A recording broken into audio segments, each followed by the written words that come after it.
Good evening प्यारे बच्चों। मैं आपका अपना राकेश यादव सर। आज हम लोग पढ़ने वाले हैं क्लास 10th के फिजिक्स का पहला चैप्टर, प्रकाश का परावर्तन और अपवर्तन। एनसीईआरटी बुक में प्रकाश का परावर्तन और अपवर्तन दोनों एक साथ है।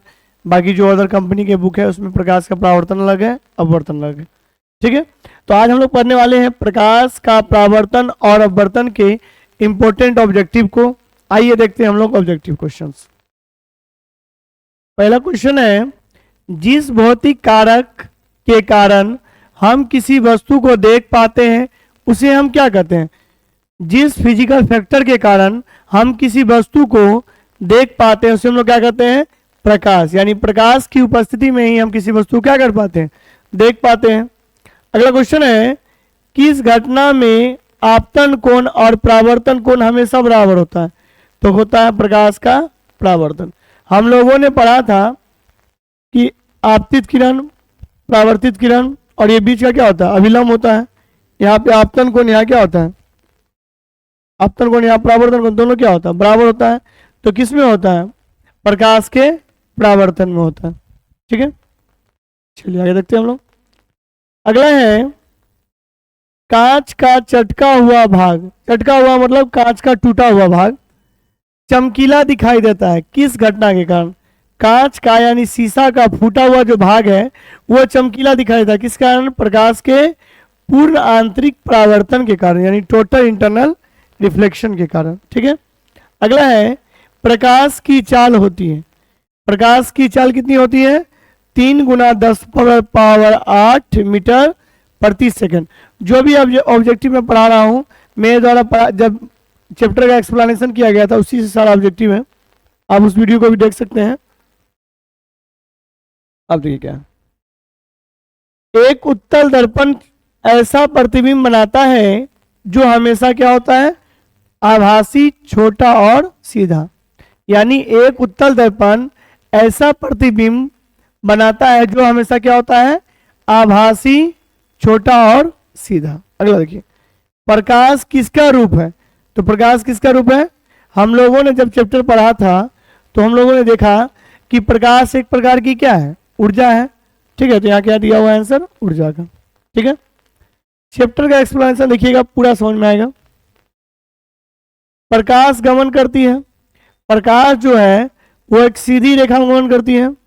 क्या हो जाएगा? सीधी रेखा। प्रकाश की चाल सबसे अधिक किस माध्यम में होती है? प्रकाश का जो स्पीड होता है सबसे अधिक किस माध्यम में होता है? निर्वात में। प्रकाश की चाल सबसे अधिक किस में होती है? निर्वात में। चलिए आगे देखते हैं। आगे क्वेश्चन है, जब प्रकाश की किरणें किसी दर्पण से टकराकर पुनः उसी माध्यम में चली जाती है तो उसको हम लोग क्या कहते हैं? प्रकाश का परावर्तन। प्रकाश का किसी वस्तु से टकराकर लौटना क्या कहलाता है? प्रकाश का परावर्तन। आंसर हो जाएगा प्रकाश का परावर्तन।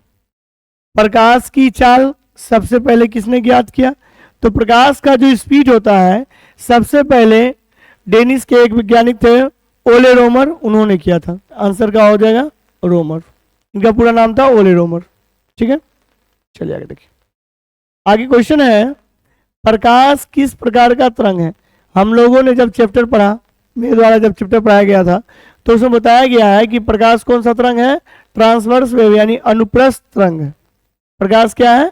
अनुप्रस्थ तरंग है। ठीक है, जिस वस्तु का अपना प्रकाश होता है उसको हम लोग क्या कहते हैं? प्रदीप्त वस्तु। वैसी वस्तु जिसको खुद का प्रकाश होता है उसको हम लोग क्या कहते हैं? प्रदीप्त वस्तु कहते हैं। ठीक है, चलिए देखिए। वे किरण पुंज जो एक बिंदु, वे किरण पुंज जो एक बिंदु से निकल कर फैलती है उसे हम लोग क्या कहते हैं? उसको बोलते हैं अपसारी किरण पुंज। एक बिंदु से निकलकर क्या होती है? फैलती है, उसको हम लोग क्या कहते हैं? अपसारी किरण पुंज। ठीक है, उसके बाद है, वैसा किरण पुंज जो भिन्न भिन्न दिशाओं से आकर एक बिंदु पर मिलता है उसको क्या कहते हैं? मतलब भिन्न भिन्न दिशा से आता है और एक बिंदु पर क्या होता है? मिल जाता है, तो उसको हम लोग कहते हैं अभिसारी किरण पुंज। ठीक है, कोई दिक्कत है यहाँ तक? चलिए आगे देखिए। अगला प्रश्न है, स्क्रीनशॉट से आप लेते चलिए। अगला क्वेश्चन है, वैसे किरण पुंज जो एक दूसरे के समांतर जाता है, यानी वैसा किरण पुंज जो एक दूसरे क्या होता है, पैरेलल जाता है, समांतर जाता है, तो नाम से ही लग रहा है वो कौन किरण पुंज कहलाएगा, समांतर किरण पुंज। ठीक है। आपतन कोण किसके बराबर होता है, अभी हम लोगों ने पढ़ा कि आपतन कोण जो होता है वो परावर्तन कोण के बराबर होता है, और परावर्तन कोण जो होता है वो आपतन कोण के बराबर होता है। ठीक है, चलिए देखिए आगे क्वेश्चन है, जिस वस्तु का अपना प्रकाश नहीं होता, हम लोगों ने पढ़ा कि जिसका प्रकाश होता है वो प्रदीप्त होगा, तो जिसका नहीं होगा वो क्या होगा, न प्रदीप्त यानी अप्रदीप्त। कोई दिक्कत है। दाढ़ी बनाने के लिए उपयोग आने वाला दर्पण कौन सा है, दाढ़ी बनाने के लिए हम लोग किस दर्पण का उपयोग करते हैं, शेविंग में अवतल दर्पण का। ठीक है। पहले देखते होंगे जो जो दादा लोग या जो बुजुर्ग लोग थे, एक छोटा सा आईना रखते थे, उसी से दाढ़ी बनाते, उसमें क्या होता था कि जो छोटा छोटा दाढ़ी है वो भी बड़ा दिखाई देता था, वो दर्पण क्या चीज का था, अवतल। चलिए आगे देखते हैं, निम्नलिखित में से कौन सा पदार्थ लेंस के लिए प्रयुक्त नहीं होता है, ये जो जितना पदार्थ दिया गया है इसमें किस पदार्थ से लेंस नहीं बनेगा, तो हो जाएगा मिट्टी। ये इंपॉर्टेंट क्वेश्चन। ठीक है। निर्गत किरण तथा अविलंब के बीच के कोण को क्या कहते हैं, निर्गत किरण तथा अविलंब के बीच के कोण को हम लोग कहेंगे निर्गत कोण कहेंगे। ठीक है, चलिए आगे देखते हैं। आगे है, किसी ठोस में बाहर की ओर से उभरे दो गोलीय पृष्ठ हो तो उसको हम लोग क्या कहेंगे, उसको हम लोग कहेंगे उत्तल लेंस। कोई दिक्कत है। अब देखिए क्या, किसी बिंब का अवतल दर्पण द्वारा प्रतिबिंब आभासी, सीधा तथा वस्तु से यानी बिंब से बड़ा पाया गया वस्तु की स्थिति कहाँ होनी चाहिए, तो ऐसी परिस्थिति में वस्तु की स्थिति दर्पण के ध्रुव तथा फोकस के मुख्य फोकस के बीच होनी चाहिए। ध्रुव और मुख्य फोकस की क्या होना चाहिए, बीच में होनी चाहिए। आगे क्वेश्चन है, सर्च लाइट, सर्च लाइट जो होता है, टॉर्च जो होता है सर्च लाइट, सर्च लाइट परावर्तक सतह होता है, क्या चीज होता है, किस दर्पण, अवतल। परावर्तन के नियम से निर्धारित होती है, क्या निर्धारित होती है, पूरा आसान है। परावर्तन के नियम से आपतन कोण और परावर्तन कोण क्या होता है, बराबर होता है, तो यही निर्धारित होती है। ठीक है, अगला देखिए, अगला क्वेश्चन है, हजामत के लिए, क्वेश्चन रिपीट हो गया है, हजामत के लिए किस दर्पण का उपयोग करते हैं, किस दर्पण का उपयोग करते हैं, अवतल दर्पण।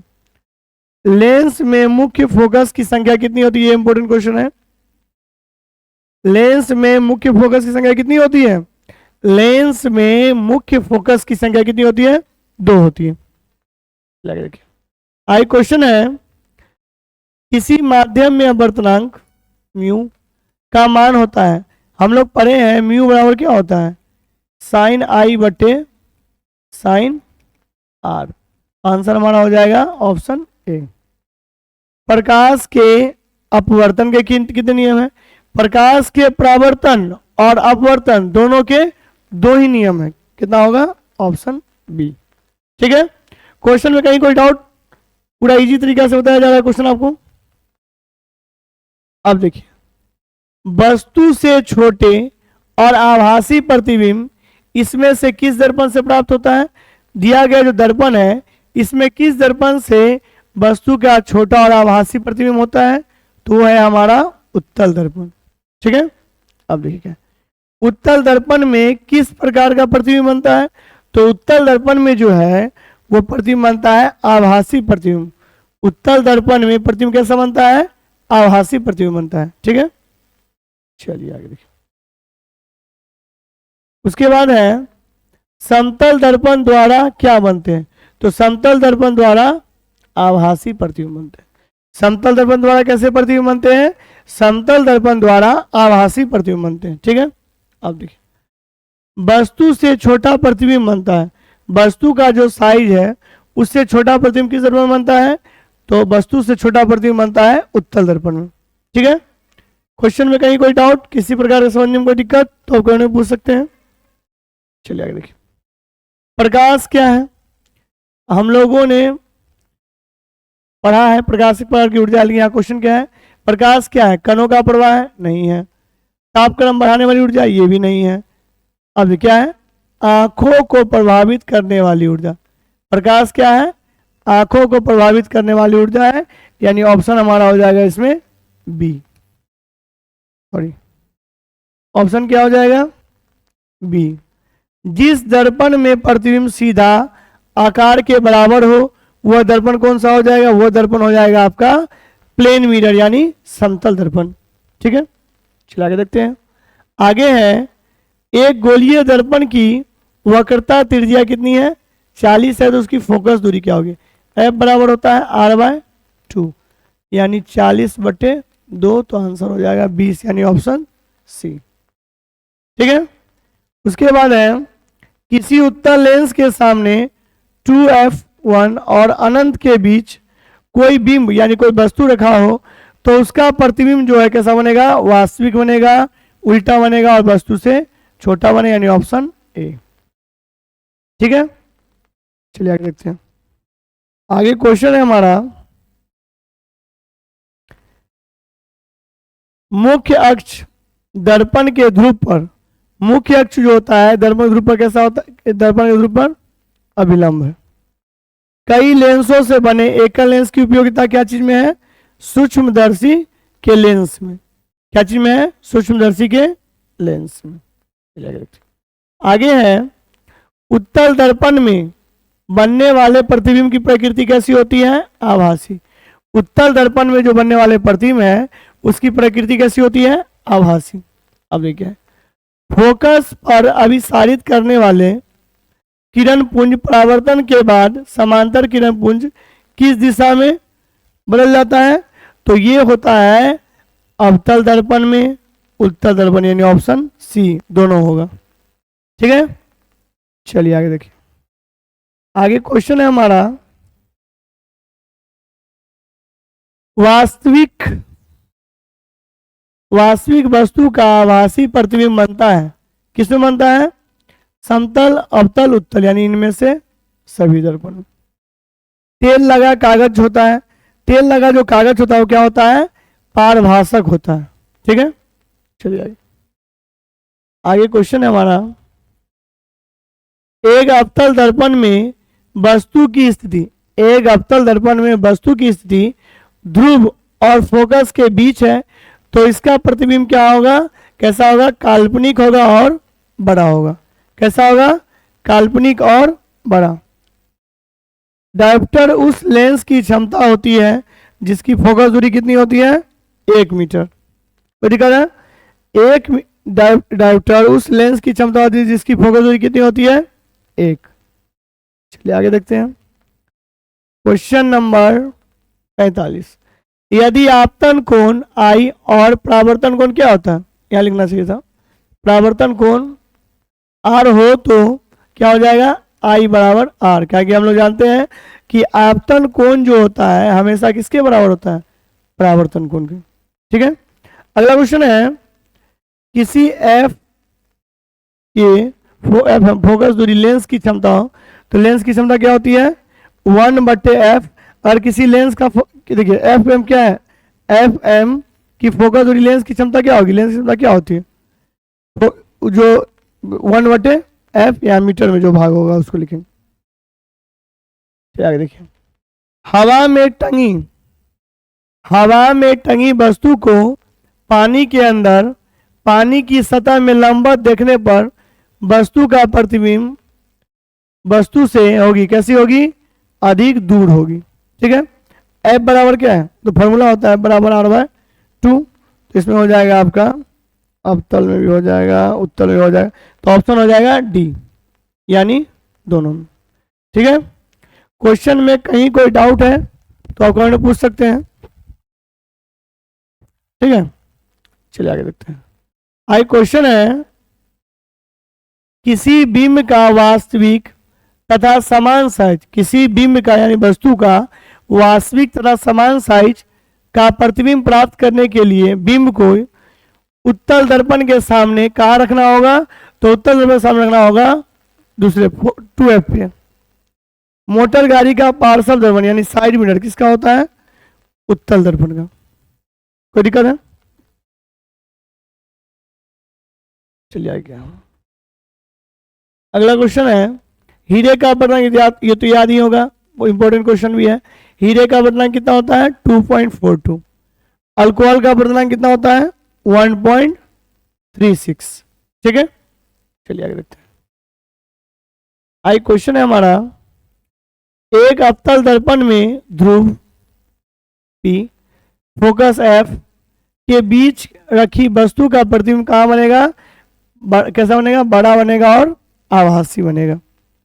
द्वि अवतल लेंस को क्या कहता है, द्वि अवतल लेंस को हम लोग क्या कहते हैं, अपसारी लेंस कहते हैं। ठीक है, चलिए आगे।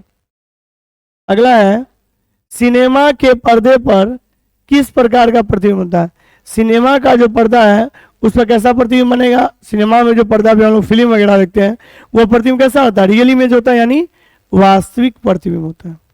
ठीक है, उत्तल लेंस की क्षमता क्या होती है, उत्तल लेंस की क्षमता जो होगी पॉजिटिव होगी, यानी धनात्मक होगी। ठीक है, अगला क्वेश्चन है, I बराबर R लागू नहीं होता है, किसमें लागू नहीं होता है, अवतल समतल उत्तल, इसमें लागू हो जाएगा, इनमें से कोई नहीं। ठीक है, किसी में लागू नहीं होता है। किसी गोलीय दर्पण तथा किसी पतले गोलीय लेंस, गोलीय दर्पण तथा गोलीय लेंस दोनों की फोकस दूरी 15 सेंटीमीटर है, तो दर्पण संभवतः कैसा हो, तो क्या होगा, दर्पण दोनों उत्तल होगा, दर्पण कैसा होगा, दोनों उत्तल होगा। अगला देखिए क्या है, एक लेंस की क्षमता -5 डायोप्टर है, लेंस का पावर कितना है भाई, -5, ले लेते हैं -5 डायोप्टर। इसकी फोकस दूरी क्या होगी, तो हम लोग जानते हैं एफ बराबर फॉर्मूला क्या होता है 100/P, 100 का 100 हो गया, P का मान कितना दिया है -0.05, हो जाएगा 20 पंचे 100, तो -20 आंसर क्या हो जाएगा -20, ऑप्शन बी। ठीक है, उसका क्या है 2.0, सेम वैसे ही बनेगा, एफ बराबर क्या हो जाएगा 100/2 हो जाएगा 50 सेंटीमीटर, यानी ऑप्शन हो जाएगा ये। ठीक है, कहीं कोई डाउट, आगे देखते हैं। लेंस की क्षमता का ऐसा ही मात्रक, ये भी इंपॉर्टेंट है। लेंस की क्षमता का ऐसा मात्रक क्या होता है, डायोप्टर। समान फोकस दूरी के उत्तल लेंस और अवतल लेंस को सटाकर रखे गए, यह युग्म काम करेगा, किस रूप में काम करेगा, तो यह युग्म काम करेगा कांच के आयताकार सिल्ली के तरह काम करेगा। ठीक है, चलिए आगे देखते हैं। आगे है, उत्तल लेंस द्वारा तब काल्पनिक प्रतिबिंब बनता है जब बिंब यानी वस्तु पर रहती है, कहां पर रहती है, फोकसांतर के अंदर, कहां पर रहती है, फोकसांतर के अंदर। अगला है, उत्तल लेंस में जब बिंब फोकस एवं लेंस के बीच रखी जाती है तब प्रतिबिंब कहां बनता है, प्रतिबिंब कैसा बनता है, काल्पनिक और सीधा। ठीक है, यहां तक कहीं कोई दिक्कत, चलिए आगे देखते हैं। आगे है, किसी शब्दकोश माने, ये भी इंपॉर्टेंट क्वेश्चन है, शब्दकोश यानी डिक्शनरी, किसी डिक्शनरी में पाए गए छोटे अक्षरों को पढ़ते समय आप निम्नलिखित में से कौन सा लेंस पसंद करेंगे, तो 5 सेंटीमीटर फोकस दूरी वाला उत्तल लेंस। बहुत इंपॉर्टेंट क्वेश्चन है। मोटे लेंस की फोकस दूरी पतले लेंस की तुलना में ऑटोमेटिक क्या होती है, कम होती है। ठीक है, आगे देखिए। अगला क्वेश्चन है, एक उत्तल लेंस की फोकस दूरी 20 सेंटीमीटर है, कितना है, लेंस की फोकस दूरी कितना है 20 सेंटीमीटर। ठीक है, 20 सेंटीमीटर हमको क्या निकालना है, इसका क्षमता निकालना है, क्षमता यानी कि तो लेंस की हमको क्या निकालना है, क्षमता निकालना, क्या हो जाएगा 1/, फोकस दूरी 1/, फोकस दूरी क्या चीज में ही, मीटर में।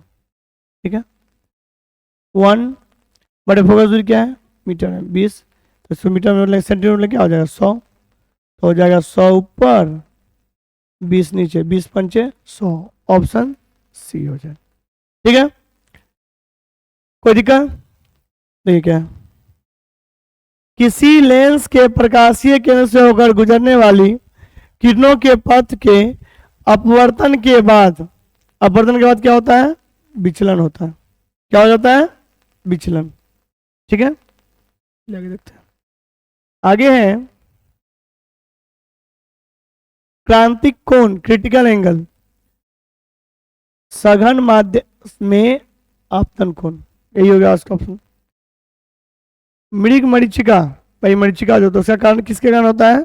पहले प्रकाश का अपवर्तन होता है, सॉरी, पहले प्रकाश का अपवर्तन होता है और बाद में टोटल इंटरनल रिफ्लेक्शन यानी पूर्ण आंतरिक परावर्तन होता है। ठीक है, चलिए 71 देखिए क्या। प्रकाशिक माध्यम कितने प्रकार के होते हैं? तो प्रकाशिक माध्यम कितना प्रकार का होता है? हम लोगों ने चैप्टर में पढ़ा है कि प्रकाशिक माध्यम कितने प्रकार के होते हैं? 2। माध्यम बदलने पर प्रकाश के वेग का बदलना क्या कहलाता है? माध्यम जब बदलेगा तो प्रकाश का वेग ही बदलेगा, तो उसको हम लोग कहेंगे अपवर्तन।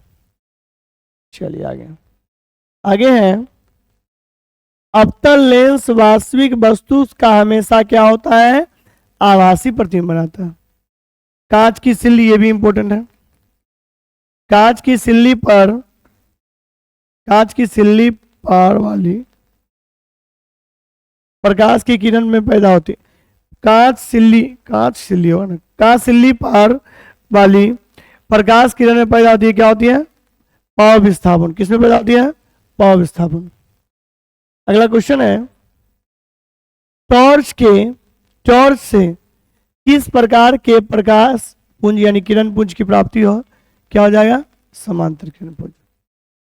ठीक है, प्रकाश में पानी में डाली हुई छड़ी टेढ़ी दिखाई देती है, ये भी इंपॉर्टेंट है। किसके कारण होता है? प्रकाश के अपवर्तन के कारण होता है। ठीक है, इसमें डाउट लग रहा है, सी होगा इसमें ऑप्शन, सॉरी, संक्षिप्त प्रकाश पुंज, यानी ऑप्शन हो जाएगा इसका, सॉरी, ऑप्शन सी हो जाएगा। ठीक है, अब देखिए आगे देखते हैं हम लोग। अगला है पानी से भरी बाल्टी की गहराई कम दिखाई देती है, क्यों? किसके कारण दिखाई देती है? अपवर्तन के कारण। ठीक है, किस दर्पण का दृष्टि क्षेत्र बड़ा होता है? तो किस दर्पण का? क्या हो गया? उत्तल हो गया, उत्तल दर्पण। ठीक है, चलिए आगे देखिए। आगे है अगला, देखिए क्वेश्चन नंबर है आपका 79। आवर्धन का ऋणात्मक मान बताता है कि, क्या बताता है? कि वस्तु के सापेक्ष प्रतिबिंब कैसा है? उल्टा है। सोलर कुकर में प्रयोग किए जाते, क्या प्रयोग किए जाते हैं? सोलर कुकर में अवतल दर्पण का यूटिलाइज होता है। ठीक है, आगे देखिए। पानी का प्रकाश वेग CW तथा कांच का प्रकाश वेग CG होता है, तो क्या हो जाएगा? दोनों क्या होता है? कांच प्रकाश का वेग क्या होता है? यानी हो जाएगा ऑप्शन सी। जिस माध्यम का अपवर्तनांक अधिक है यह कम अपवर्तनांक वाले माध्यम की तुलना में क्या होती है? प्रकाशिक सघन होती है। ठीक है, इस प्रकार हम लोगों ने चैप्टर 1 के सारे ऑब्जेक्टिव क्वेश्चन को पढ़ लिया है। जो भी बच्चे मेरे वीडियो को देख रहे हैं, मेरे चैनल को लाइक करें, सब्सक्राइब करें, दोस्तों को भी शेयर करें। जय हिंद, जय भारत।